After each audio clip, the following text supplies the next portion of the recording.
নমস্কার, সর্ববিষয় জ্যোতিষ অনুষ্ঠানে আপনাদের সকলকে স্বাগত। আপনাদের সঙ্গে রয়েছি আমি বৃষ্টি। সর্ববিষয় জ্যোতিষ অনুষ্ঠান এবং অবশ্যই মাই সোলমেট অ্যাপ, খুঁজে নিন তাকে যে বোঝে আপনাকে।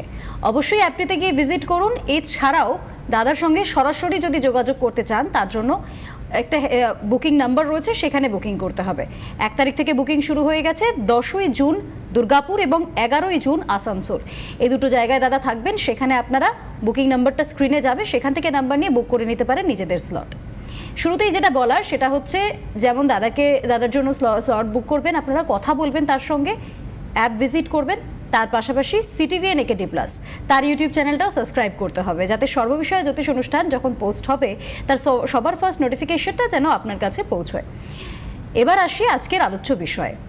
যেহেতু অনুষ্ঠান আমরা প্রত্যেকদিন একটা বিষয় নিয়ে এগোই, তাই আজকেও একটা বিষয় রয়েছে যেটা আগের দিনের এপিসোডেই দাদা বলে গিয়েছিলেন, যে বৃহস্পতিদেব তার তুঙ্গ অবস্থান কর্কট রাশি, সেখানে প্রবেশ করবে।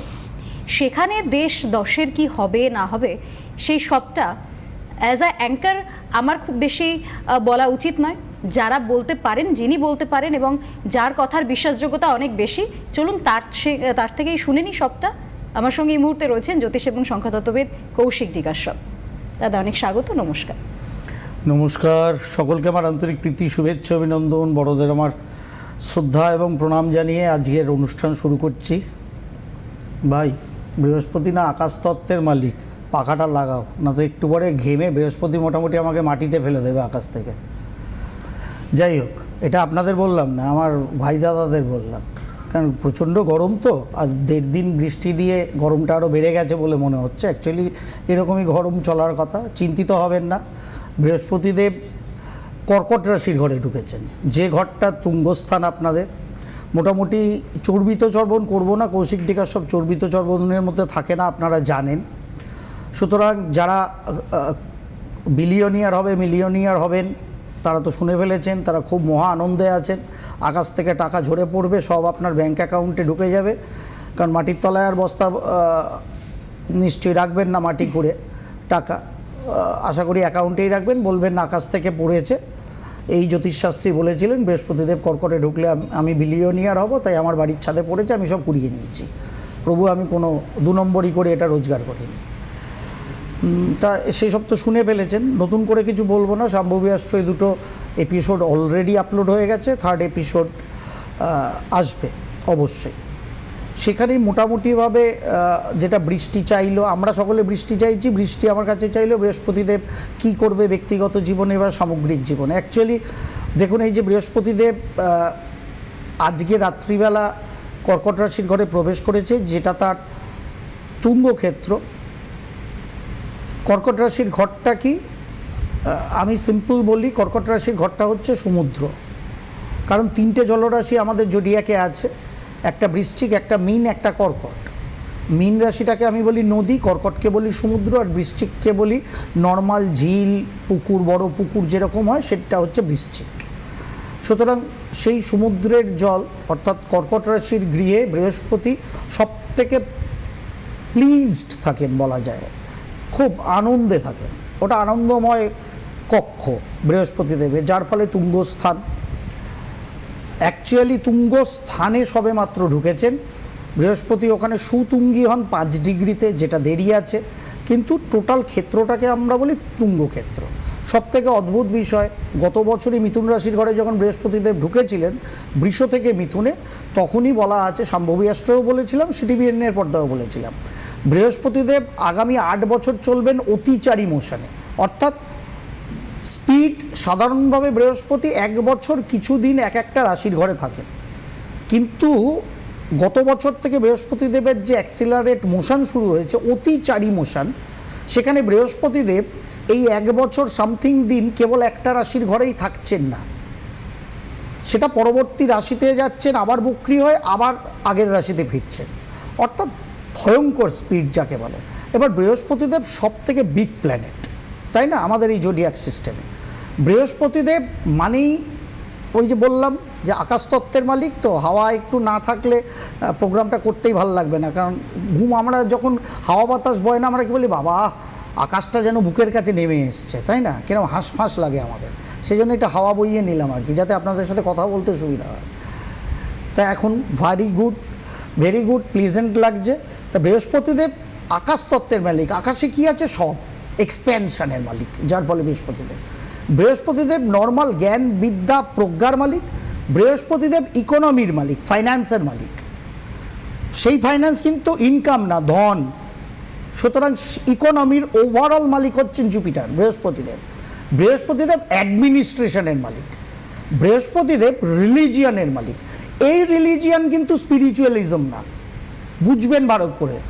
স্পিরিচুয়ালিজম একটা শব্দ, একটা আঙ্গিক, আর রিলিজিয়ান আর একটা আঙ্গিক, আর একটা শব্দ। বৃহস্পতিদেব কিন্তু রিলিজিয়ানের মালিক, অর্থাৎ যে ধর্ম এবং ধর্মের আঙ্গিকে যে কর্ম, আপনি আমি আপামর যারা সাধারণভাবে ধর্মকর্মে বিশ্বাসী, সারা দেশ দুনিয়ার মানুষ যারা স্ব ধর্মে বিশ্বাস করে, সেই রিলেটেড কর্ম করেন, সেইটা জুপিটারের হাতে। সুতরাং বৃহস্পতিদেবের হাতে মাল্টিভেরিয়াস অ্যাক্টিভিটি আছে, জ্ঞান বিদ্যা প্রজ্ঞাও আছে, কোনো কিছুকে দুর্ধর্ষ বৃদ্ধি এক্সপ্যান্ড করার ক্ষমতাও আছে। বৃহস্পতিদেবের হাতে সঠিক অ্যাডমিনিস্ট্রেশনটাকে কী করে কন্ট্রোল করতে হয় তার ক্যাপাসিটিও আছে, কারণ তিনি সঠিক দিশায় বওয়ানোর কাজ করেন, যার ফলে আইন আদালতের কারক অন্যতম, একমাত্র না অন্যতম কারক তিনি। এই টোটাল ম্যাটারটাকে নিয়ে সারা দেশ দুনিয়ায় বিশদ বলা আছে আমার সম্ভবী অ্যাস্ট্রোয়, শুনে নেবেন, আশা করি ভালো লাগবে। কারণ বাঙালি ইউটিউব প্ল্যাটফর্মে এইসব অনুষ্ঠান পান না, এটা আমি অহংকার করছি না, আপনাদের ভালোবাসায় কি বলবো, মানে বলতে বাধ্য হচ্ছি, পান না। কারণ মেসি থেকে পিসি আর বৃহস্পতিদেব অ্যাকচুয়াল কী করতে চাইছেন সেটা সম্ভবী অ্যাস্ট্রো ছাড়া কোথাও পাওয়া যায় না। সিটিভিএনের সময় কম, তাই সব কিছু বলা যায় না, আপনাদেরও আবদার মেটাতে হবে ফোনটোন নিয়ে। তা বৃহস্পতিদেব এই যে কর্কট রাশির ঘরে থাকবেন, প্রাথমিকভাবে থাকবেন মাত্র 5 মাস। 30 ডিগ্রি বৃহস্পতিদেবের মতো বিগ প্ল্যানেট পেরোবেন 2রা জুন থেকে 31শে অক্টোবর। এই সময়টুকু বৃহস্পতিদেব থাকবেন কেবলমাত্র কর্কট রাশির ঘরে। 31শে অক্টোবর থেকে বৃহস্পতিদেব চলে যাবেন সিংহ রাশির ঘরে, অতিচারী মোশন, ওই যে বললাম দুর্ধর্ষ ফাস্ট মোশন, ঢুকে পড়বেন সিংহ রাশির ঘরে। ওখানে 31শে অক্টোবর থেকে আগামী 25শে জানুয়ারি অবধি বৃহস্পতিদেব থাকবেন সিংহ রাশির ঘরে। সিংহ রাশির ঘরে থাকা অবস্থায় বৃহস্পতিদেব আগামী 13ই ডিসেম্বর বক্রী হবেন। বক্রী হয়ে 13ই ডিসেম্বর 25শে ডিসেম্বর ওই বক্রী অবস্থায় আবার কর্কট রাশির ঘরে ফিরবেন। কিন্তু যখন বৃহস্পতিদেব 25শে জানুয়ারি 2027 সালে পুনরায় কর্কট রাশির ঘরে ফিরবেন, আজকের যে রাশিফল শুনছেন ওটা টাই ফিস হবে। তার কারণ বৃহস্পতিদেব আজকে যখন কর্কট রাশির ঘরে আছেন একা নিজের তুঙ্গক্ষেত্রে, আগামী 25শে জানুয়ারি সিংহ রাশির ঘর থেকে যখন ব্যাকওয়ার্ড মোশনে পুনরায় তার তুঙ্গক্ষেত্রে ঢুকবেন কর্কট রাশির ঘরে, তখন কিন্তু তার আগেই ওখানে গিয়ে হাজির কেতুদেব। সুতরাং আজকে বৃহস্পতি তার তুঙ্গক্ষেত্রে একা, যখন 25শে জানুয়ারি 2027 পুনরায় সিংহ থেকে ব্যাক করে কর্কট রাশিতে ঢুকবেন, তখন কিন্তু কেতুর সঙ্গে বৃহস্পতি যুক্ত হয়ে গুরুচণ্ডালী তৈরি হবে কর্কট রাশির গৃহে। সুতরাং আজকের রাশিফল 25শে জানুয়ারির পর থেকে মিলবে, যদি ভাবেন মিলবে, মিলিয়নিয়ার বিলিয়নিয়ার হবে। আবার টুপি মারছে, তৃণমূল চলে গেছে তাও লোকে টুপি মারছে, কিন্তু এটা মাথায় রাখবেন। সুতরাং চোখ খুলুন, চোখ খুলেই তো মোটামুটিভাবে তোলামূলকে সরিয়েছেন, অন্তত পশ্চিমবঙ্গকে হাঁপ ছেড়ে বাঁচার একটা জায়গা আপনি আমিই দিয়েছি। সুতরাং চোখটা সর্ববিষয়ে খুলুন দয়া করে। বৃহস্পতিদেব থাকবেন 2রা জুন, এই 1 তারিখ রাত্রিবেলা গতকাল ঢুকেছে, 2রা জুন থেকে 31শে অক্টোবর, সোজা সাপটা ধরে নিন, অনলি এই 5 মান্থ। এই 5 মাসে বৃহস্পতিদেব যখন কর্কট রাশির ঘরে থাকবেন, সাধারণভাবে বৃহস্পতিদেব বলা হয়েছে যে রাশির সাপেক্ষে ট্রানজিটিং অবস্থায়, মানে যখন ঘুরছেন অনবরত বৃহস্পতিদেব, সেই অবস্থায় কোনো রাশির যখন দ্বিতীয়, পঞ্চমে, সপ্তমে, নবমে এবং একাদশে বৃহস্পতিদেব থাকেন, তখন সেই সমস্ত রাশির খুব ভালো রেজাল্ট আসে। তা বৃহস্পতিদেব যখন বসে আছেন কর্কট রাশির ঘরে মিথুনের দ্বিতীয়, মিথুন রাশির দারুণ থামস আপ। বৃহস্পতিদেব যখন কর্কট রাশির ঘরে বসে আছেন মীন রাশির পঞ্চমে, 7.5 চলছে, কিন্তু রাশির মালিক পঞ্চমে বসে রাশিকে দৃষ্টি দিচ্ছে, এর থেকে ভালো কম্বিনেশনই হয় না। সুতরাং দুর্ধর্ষ। যখন কর্কট রাশির ঘরে বসে আছেন বৃহস্পতিদেব, সপ্তমভাবে কোন রাশি? মকর রাশি। মকরের সপ্তমে বৃহস্পতি, মকরের দারুণ থামস আপ। এর পরবর্তী ক্ষেত্রে বৃশ্চিক রাশির সাপেক্ষে ভাগ্যস্থানে তুঙ্গ ক্ষেত্রে বৃহস্পতিদেবের অবস্থান। সুতরাং বৃশ্চিক রাশির নবমে বৃহস্পতি, থামস আপ, দুর্দান্ত ভালো। একাদশ স্থানে কন্যা রাশির সাপেক্ষে বৃহস্পতি, কারণ কন্যা থেকে কর্কট রাশির ঘরটা একাদশতম স্থান। সুতরাং কোন কোন রাশির দুরন্ত হলো? মিথুন, কন্যা, বৃশ্চিক, মকর, মীন। বুঝে গেছেন? বাদ বাকি যারা রাশির লোক আছে, বৃষ্টির যদি এর বাইরে রাশি হয়, বৃষ্টি কিন্তু দুঃখ পাচ্ছে, ওর ভেতরে বৃষ্টি ঝরা শুরু হয়ে গেছে। অবধারিত, হবারই কথা। আমারও এই 5টা রাশির মধ্যে রাশি না, আমারও তো বলতে গিয়ে দুঃখ লাগছে, কি করব বলুন? কিন্তু বলতে তো হবে, আমি তো জ্যোতিষশাস্ত্রী, যথাযথ কথাটা বলতে হবে। এরপরে কিন্তুগুলো আসা শুরু হচ্ছে। আলটিমেট কি এই 5টা রাশি সব থেকে ভালো পাবে? ডালের মজা তলে, অত সস্তা নয় বিষয়গুলো, অত সস্তা না। প্রথমত একটা বৃহৎ প্ল্যানেট 5 মাসে 30 ডিগ্রি ঘুরে যাচ্ছে, সেই ফলটা অনুভব করাই সব থেকে বড় কঠিন, সব থেকে বড় কঠিন। এবার গতকাল রাত্রে যখন বৃহস্পতিদেব কর্কট রাশির ঘরে ঢুকেছে, আমি সেই চার্টটা ফেলে রেখেছি, এখানে স্ক্রিনে আছে, 50-50-তে দেখাও মানুষকে। যখন কর্কট রাশির ঘরে বৃহস্পতিদেব ঢুকেছেন, তখন চন্দ্রদেবের অবস্থা ছিল গতকাল রাত্রির থেকে আজকেও আছে, সেটা হচ্ছে ধনু রাশির ঘরে। তা চন্দ্রদেবকে নিয়ে আপনি কি করব ভাবছি। অ্যাকচুয়ালি বৃহস্পতি, শনি, এই গ্রহগুলো যখন এক রাশি থেকে আরেক রাশিতে যায়, তখন জ্যোতিষশাস্ত্র মতে তাদের মূর্তি নিরয়ন হয়। 4 প্রকারের মূর্তি হয়: স্বর্ণমূর্তি, রৌপ্যমূর্তি, তাম্রমূর্তি, লৌহমূর্তি। তা বৃহস্পতি নিজেই গোল্ডের কারক, তুঙ্গক্ষেত্রে গেছে, সোনার দাম কোথায় যাবে I don't know, already don't know এর জায়গায় গেছি। এরপরে তুঙ্গক্ষেত্রে বৃহস্পতি দেবের মানে অতিচারী মোশন, কি হবে সোনার শুধু না, অল প্রিসিয়াস মেটালের, একমাত্র যাকে দেখতে পাই না তিনি জানেন, মানে ঈশ্বর, আর বৃহস্পতিদেব নিজে জানেন, আমার জানা নেই। বাট মোশন অ্যাক্সিলারেট ভয়ঙ্কর। তা বৃহস্পতিদেব যখন কর্কট রাশির ঘরে ঢুকলেন, তখন রাশিটা ধনু রাশির ঘরে। চারটাকে একটু ফেলো স্ক্রিনে। আরে মানুষ কম জ্যোতিষ বোঝে, খালি মাথার আর পায়ে বেলপাতা দিয়ে ভাবে জীবন সব ঘুরে যাবে, আদৌ ঘুরবে না। দেখুন এইখানে কালকে রাত্রে চন্দ্রটা ছিল, এটা ধনু রাশির ঘর, যেখানে আমি কার্সারটা ঘোরাচ্ছি। এইখানে যখনই চন্দ্রদেব ছিল, বৃহস্পতি যখন মুভ করেছে কর্কট রাশির ঘরে, এবার ওই ধনু রাশির ঘরটা আপনার রাশি থেকে কততম রাশি এটাকে গুনুন, সবাই সবার রাশি জানেন। ধনু রাশির ঘরটা যে রাশির সাপেক্ষে 1 নম্বর, 6 নম্বর কিংবা 11তম নম্বর, সেই রাশিদের জন্য বৃহস্পতিদেব যখন ট্রানজিট করেছেন, তখন স্বর্ণমূর্তি ধারণ হয়েছে।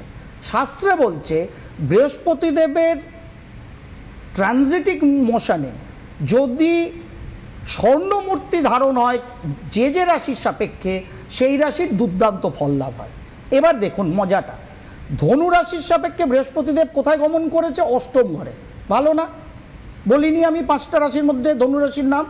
কিন্তু গতকালের যখন বৃহস্পতিদেবের মোশন কর্কট রাশির ঘরে শুরু হয়েছে, তখন চন্দ্র বাবা জীবন বসে আছেন ধনু রাশির ঘরেই, যার ফলে ধনু রাশি থেকে ওটা 1 নম্বর ঘর, অর্থাৎ ধনুরাশি স্বর্ণমূর্তি ধারণ হয়ে গেল।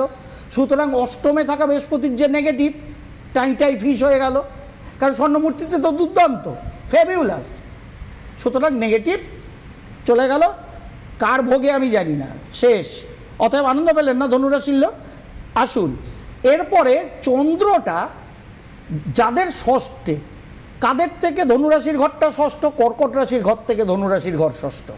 কর্কট রাশির ওপরেই বৃহস্পতি গমন করছে। রাশির ওপরে বৃহস্পতির গমন মানসিক শারীরিক চাপ তৈরি করে, ইন জেনারেল খুব গুড ফিলিংস দেয় না, ফিলিংস বাজিয়ে দেয়, আদার ওয়েতে গুড রেজাল্ট আসে, কিন্তু ফিলিংসটা ভালো থাকে না, যেন হচ্ছে না, কিরকম শ্লথতা, শারীরিক মানসিক একটা কি বলবো, একটা ভারী ভারী ভাব, এটা বৃহস্পতিদেব ক্রিয়েট করেন, এটা নেচার জুপিটারে। তা কর্কট রাশিরও ভালো না, নিজের ঘরে বৃহস্পতিদেব তুঙ্গ হবেন কিন্তু সেই বাড়ির মালিকের অবস্থা খারাপ। কিন্তু বৃহস্পতিদেব গমনে ধনুরাশিতে চন্দ্র থাকায় কর্কটের সাপেক্ষে সেটা ষষ্ঠ ঘর, সুতরাং কর্কট রাশিরও স্বর্ণমূর্তি ধারণ, সুতরাং দারুণ, ডবল থামস আপ। এরপরে ধনুরাশির ঘরটা যে রাশির সাপেক্ষে একাদশ ঘর, কুম্ভ রাশির সাপেক্ষে ধনুরাশির ঘরটা একাদশ ঘর। কুম্ভ রাশির ষষ্ঠে বৃহস্পতি গেছে, ভালো ট্রানজিট না। 5টা রাশির ক্ষেত্রে নাম বলিনি কুম্ভ রাশির যে ভালো ট্রানজিট হচ্ছে, কিন্তু তাৎকালিক চন্দ্র একাদশভাবে বসে আছে কুম্ভ রাশির সাপেক্ষে, সুতরাং কুম্ভ কর্কট ধনুর স্বর্ণমূর্তি ধারণ, একজনের ষষ্ঠে, একজনের রাশির ওপর, একজনের অষ্টমে বৃহস্পতি। ট্রানজিট রেজাল্ট ভালো না 5 বছরের, তা সত্ত্বেও স্বর্ণমূর্তি ধারণের জন্য দেখুন রেজাল্ট নেগেটিভ, সব নালিফাই হয়ে গেল, মানে কাটাকুটি। তাহলে মন্দ হলো? ভালো হলো না? এরপরে রজত মূর্তি, ধনুরাশির ঘরটা যে যে রাশির সাপেক্ষে 2 নম্বর, 5 নম্বর এবং 9 নম্বর। 2 নম্বর কার? বৃশ্চিক রাশির, ধনুরাশিটা 2 নম্বর। বৃশ্চিক রাশির রজত মূর্তি, যেটা ভেরি গুড। বৃশ্চিক রাশির নবমে বৃহস্পতি, দ্বিতীয় চন্দ্রে বৃহস্পতির ট্রানজিট, রজত মূর্তি। এই 12টা রাশির সব থেকে ভালো সময় আগামী 5 মাসের জন্য অনলি রাশি সাপেক্ষে বৃশ্চিক রাশির সব থেকে ভালো সময়। এর পরবর্তী ক্ষেত্রে 5th চন্দ্র সিংহ রাশির এবং 9th চন্দ্র মেষ রাশির, সুতরাং মেষ এবং সিংহেরও রজত মূর্তি 4th দ্বাদশে থাকার জন্য ভালো ছিল না ট্রানজিট, কিন্তু এখানে রজত মূর্তি ভেরি গুড, তাহলে ভালো হয়ে গেল না? এবার বৃষ্টির একটু আনন্দ হচ্ছে মনে মনে, যে নেগেটিভ শুনেছিলাম এবার একটু আশার আলো পাচ্ছি। এটাই জ্যোতিষশাস্ত্র। ধনুরাশির চন্দ্র যাদের সাপেক্ষে 3য়, 7ম এবং 10ম ঘর হয়, তাদের জন্য তাম্র মূর্তি, যেটাকে বলা হয়েছে অ্যাভারেজ রেজাল্ট। অবস্থাটা দেখুন, মিথুন রাশির 2য় বৃহস্পতি দুর্দান্ত, কিন্তু মিথুন রাশির 7মে ধনুরাশি, তার মানে মূর্তি নিরায়ন হচ্ছে তাম্র, সুতরাং 2য় বৃহস্পতির যতটা পজিটিভিটি আসার ছিল ডাউন হয়ে গেল, সুতরাং অতটা পজিটিভিটি মিথুন রাশি সাধারণভাবে গেন করবে না। এর পরবর্তী ক্ষেত্রে 3rd হাউস, তুলা রাশিরও তাম্রমূর্তি এবং 10ম ঘর কার থেকে হচ্ছে? 10ম ঘর হচ্ছে মীন রাশির সাপেক্ষে, সুতরাং মীনের 5মে বৃহস্পতি দুরন্ত ছিল, কিন্তু মূর্তি নিরায়নে তাম্র, মিথুনের মতোই। সুতরাং যে ভালোটা দেখাচ্ছে ট্রানজিট জুপিটারে পজিশন অনুযায়ী, সেটা মূর্তি নিরায়নে ঘেটে যাচ্ছে। এর পরবর্তী ক্ষেত্রে যাদের 4র্থ, 8ম এবং 12শ ঘরে বৃহস্পতি, চন্দ্র, সেই দিনকার চন্দ্র মানে ধনুরাশির চন্দ্র, কালকে যখন বৃহস্পতি ঢুকেছে কর্কট রাশিতে, ধনুরাশির ঘরে চন্দ্র ছিল, সেই চন্দ্র যাদের 4র্থ, 8ম এবং 12শে আছে। 12শে কার আছে? মকর রাশির সাপেক্ষে, কিন্তু মকর রাশির 7মে তুঙ্গি বৃহস্পতি, দারুণ রেজাল্ট। কিন্তু চন্দ্র বাবা জীবন তো 12শে ছিল তখন, মূর্তি নিরায়ন হচ্ছে লৌহ, সুতরাং ভালো রেজাল্টটাকে একদম খামচে লৌহ মূর্তি নিয়ে চলে যাচ্ছে, সুতরাং রেজাল্ট এসে দাঁড়াবে অ্যাভারেজ। এর পরবর্তী ক্ষেত্রে 8ম ঘরে চন্দ্র কার সাপেক্ষে? বৃষ রাশির সাপেক্ষে, সুতরাং ভাইপর রাশির অবস্থা সব থেকে খারাপ। ভাইপর 3rd হাউসে বৃহস্পতি, মানে বৃষ রাশির আর কি, কৃষ্ণ ঠাকুরেরও বলতে পারেন, আধুনিক কৃষ্ণ তো উনি যেভাবে চলতেন ফিরতেন। তা বৃষ রাশির 3rd হাউসে বৃহস্পতি ভালো না ট্রানজিট, এবং সেই সময়কার চন্দ্র ধনুরাশিস্থ চন্দ্র বৃষ রাশির 8মে, যেটা লৌহ মূর্তি ধারণ করছে, সুতরাং ট্রানজিটিং জুপিটারের পজিশন নেগেটিভ।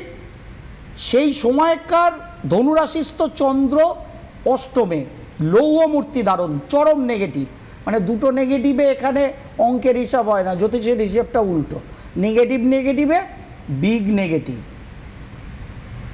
তাহলে সাবধান, তাই না? একটু বলে দেবেন কারোর সাথে যদি পরিচয় থাকে।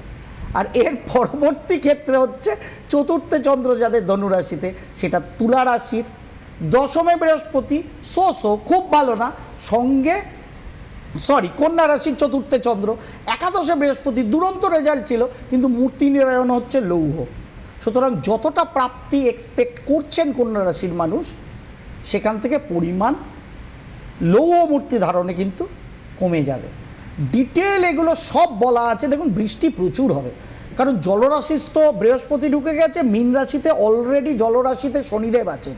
দুটো big planet in our zodiac system যখনই জলরাশিস্থ, প্রভূত পরিমাণ বৃষ্টি হবে। কিন্তু আমাদের প্রচুর জ্যোতিষশাস্ত্রীয় সংহিতায়, বিভিন্ন সংহিতায় প্রচুর মুনি ঋষিবর এই কথাও বলে গেছেন যে বৃহস্পতি কর্কটে থাকা অবস্থায় অনেক সময় অনেক জায়গায় ইরাটিক বর্ষণ হয়, মানে কোথাও প্রচুর বৃষ্টি হলো, কোথাও প্রায় খরাপ্রবণ হলো। শুনে দেখুন, কথাটা একটু শোনা শোনা মনে হচ্ছে না? ঠিক পরাভব নতুন বাংলা বছর এবং চান্দ্র বছর অ্যানালিসিসের সময় এই কথাগুলোই বলেছিলাম। কিন্তু তার কারণ, যখন বছর অ্যানালিসিস করতে হয় 12 মাসের মূল গ্রহদের সঞ্চালন মাথায় রেখে অ্যানালিসিস করতে হয়। কেবল ওই টোনা টোটকা এই করুন ওই করুন, আমি রেমেডি করলে পৃথিবী ঘুরে যাবে, কিচ্ছু ঘুরবে না। আপনি সঠিক দিশায় কর্ম করলে আপনার জীবন ঘুরবে। সব থেকে বড় ডিসক্লেমার, যে কোনো রাশি ফলে অলওয়েজ এটা মাথায় রাখবেন। সম্ভবী অ্যাস্ট্রোতেও আমি কথাটা বলে রেখেছি, আপনার জন্ম ছক, সেখানে বৃহস্পতি দেবের অবস্থান, আপনার বর্তমান সময়ে চলা দশা অন্তর্দশা, এটার সঙ্গে ট্রানজিট খালি অ্যাড হবে। দশা অন্তর্দশা যদি খুব ভালো না হয়, আপনার বৃশ্চিক রাশি দুর্দান্ত এফেক্ট বললাম ট্রানজিটে আপাত 5 মাস, কিন্তু দশা অন্তর্দশা যদি খারাপ হয়, এই ট্রানজিট এফেক্ট কিন্তু পুরো ভালো পাবেন না। আবার যদি আপনার দশা অন্তর্দশা দারুণ ভালো হয়, তাহলে ট্রানজিটের এফেক্ট যতই খারাপ হোক, দশা অন্তর্দশা আপনাকে বেশ কিছুটা টেনে নিয়ে পজিটিভ চলে যাবে। ডিটেল সম্ভবী অ্যাস্ট্রোয় দেওয়া আছে, শুনে নেবেন, বুঝতে পারবেন। কারণ ওখানে নাক্ষত্রিক বিশ্লেষণ, অষ্টবর্গ সাপেক্ষে কিভাবে বিশ্লেষণ করবেন সব বলে দিয়েছি। হাতে খাতা কলম নেবেন, নিয়ে নিজেরটা ব্যালেন্স শিট কষবেন, বুঝে নেবেন এই 5 মাসে বৃহস্পতিদেব আপনার আমার জন্য কি নিয়ে এলো। বৃহস্পতিদেব যখনই কর্কট রাশির ঘরে স্থিত হন, যেটা করেন, বলে ভাই তুমি যেমন সঠিক কর্ম করার চেষ্টা করো, সেটাকে যদি আমি করি, সৎভাবে করি, বৃহস্পতিদেব ভুলে যান আপনার আমার কী রাশি লগ্ন। আমি গ্যারেন্টি দিচ্ছি জ্যোতিষশাস্ত্রী হিসেবে, বৃহস্পতিদেব আপনাকে আমাকে সুমধুর অমৃতময়তা প্রদান করবেই করবে। এটা আমার চ্যালেঞ্জ। আর যদি ভাবেন টোনা টোটকা কর্ম করব না, রেমেডি করলে জীবন ঘুরে যাবে, আর ঢপবাজদের পাল্লায় পড়ে আমি জীবন গড়াবো, তারপরে ভ্যাঁ ভ্যাঁ করে কান্না শুরু করবেন 31শে অক্টোবরের পর থেকে, বা আগামী 25শে জানুয়ারির পর থেকে, যখন বৃহস্পতি কেতুর গুরুচণ্ডাল নিয়ে এই তুঙ্গক্ষেত্রে বৃহস্পতিদেব অবস্থান করবেন। মিলিয়ে নেবেন তখন আমার কথাটা। 2026-এ কৌশিক ডিকাশ্যপ 2রা জুন বৃহস্পতিদেবের অমৃতময়তা নিয়ে বলেছিল, 2027-এ এসে আমাদের পরিণতিগুলো কী, যারা ওই লাইনে থাকবে। বাদ বাকি আমি তো ছিলাম, আছি, থাকবো। বৃহস্পতিদেবের টোটাল ঘূর্ণনের থেকে বেশি বছর আপনাদের সামনে এই বোকা বোকা তেপায়া যন্ত্রটার সামনে বসে আছি, তারই কৃপায় বসে আছি, আপনাদের ভালোবাসায় বসে আছি। আশা করি থাকবো। প্রচুরক্ষণ কেউ ফোনে ছিলেন, দুঃখিত। কারণ দেখুন, এইসব বলতে গেলে না, কারণ আপনারা তো ভুলভাল শুনে শুনে জীবনটাকে রসাতলে প্রায় পাঠিয়েছেন, যাতে রসাতল 3rd লেয়ার অফ পাতাল, তলাতলে গেলে কিন্তু জীবন শেষ, যেটা 7th লেয়ার অফ পাতাল। তলাতলে যেন না যায়, তার জন্যই হাত জোর করা। রসাতল থেকে পাতালে উঠুন, তারপরে মর্তে উঠুন, নিজের কর্মটা করুন, বৃহস্পতিদেবের কৃপা লাভ করুন। এটাই বক্তব্য। তাই নিলাম না, পরের দিন নিশ্চয়ই আবার প্রথমেই ফোন করবেন, আপনার ফোনটাই সবার আগে যাবে। বেশ, আজকের জন্য অনুষ্ঠান এখানেই শেষ করছি। চল জলদি আপনাদের সকলকে অনেক ধন্যবাদ। নমস্কার, তবে নমস্কার।